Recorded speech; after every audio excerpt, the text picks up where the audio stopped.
Hizi ni taarifa zinazomhusu mchezaji wa zamani wa klabu ya soka ya Simba, si mwingine ni Selemani Mwalimu Gomez, ambapo hadi hivi sasa amejiunga na klabu ya soka ya Yanga, lakini pia ifahamike kwamba huyu mchezaji ni mchezaji wa klabu ya Wydad Casablanca ya pale nchini Morocco, na ndani ya Simba Sports Club alikuwa anaitumikia timu hiyo kwa mkopo, lakini baada ya mvutano hapa na pale Simba Sports Club ilishindwa kuendelea naye kwa sababu tu ya masharti mawili matatu ambayo waliona Simba Sports Club hayana faida kwao, na hivyo basi kumwacha mchezaji huyo na ameweza kujiunga na miamba hao wa soka Yanga Sports Club. Lakini mpaka hivi sasa kuna ule mvutano mkubwa sana unaoendelea kuhusu mchezaji huyo, na tetesi ni kuhusiana na Selemani Mwalimu anashindwa kutumika ndani ya kikosi cha Yanga Sports Club mpaka hivi sasa kutokana na Simba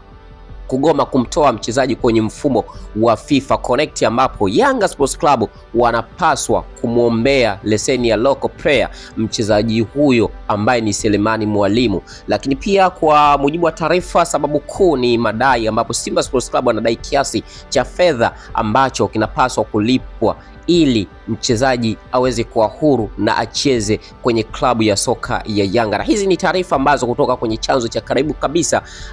na klabu ya awali ya mchezaji huyo ambaye ni Simba Sports Club, ambapo Selemani Mwalimu amewekewa mkazo, yani Simba Sports Club ameweka mkazo kwamba Selemani Mwalimu hahitajiki kucheza ndani ya Yanga Sports Club mpaka tu pale malipo hayo yatakapoweza kufanyika ili mchezaji huyo aweze kuwa huru. Nini hasa maoni yako kuhusiana na